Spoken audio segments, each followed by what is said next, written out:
Have you ever talked to somebody and walked away saying, this guy's nuts? Now, I'm in no position to analyze somebody's mental state, though I did take Psych 1 in college. And by the way, I got an A.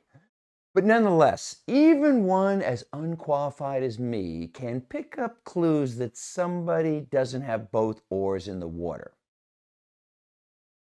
Okay, this brings us to President Trump, and I'm kind of speaking to those of you who voted for him or support him, and forget about his effort to overturn the 2020 election and spreading conspiracies about how the election was rigged, and let's forget that in the last few months he's made billions through cryptocurrency schemes. He accepted a $200 million plane from Qatar, and he traded our most valuable computer chips to the United Arab Emirates in exchange for them investing $2 billion in his family business.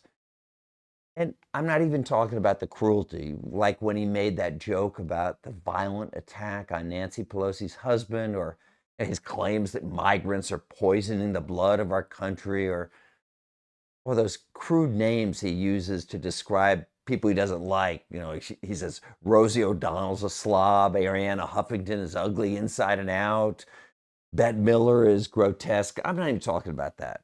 And let's forget about the fact that he praises dictators and he's trying to undermine free speech and the rule of law.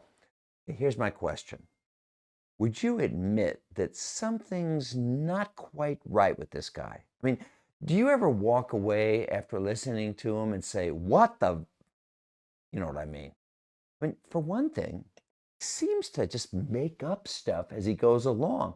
They counted 30,000 lies in his first term. Like, remember, we're going to build a wall and Mexico's going to pay for it, or they're eating the dogs. Need I go on? Sure. Bill Clinton said, I didn't have sex with that woman, and Barack Obama said, you can keep your doctor, but come on. I mean, when it comes to falsehoods, those two are amateurs. Trump's a Hall of Famer. And then there's the narcissism. Like he says, people say I'm very, very, very intelligent. I'm smarter than all of them put together. My IQ is one of the highest. I'm a very stable genius. I mean, do people who are okay in the head really say stuff like that? And do you know that many of the prominent people that worked for Trump in his first term, people like National Security Advisor John Bolton, Defense Secretary Mark Esper, Chief of Staff John Kelly, do you know what they say? They all say he's unfit to be president. And it's not because of his views, because of his mental and emotional state. Hey, listen to this. I was speaking at an event with Miles Taylor. Now, he was chief of staff for Homeland Security in Trump's first term.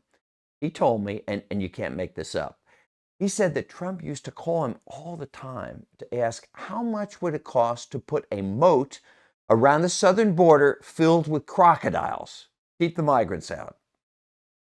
So, regardless where you stand on the issues or who you voted for, is this really the guy that we want in charge of the nuclear codes?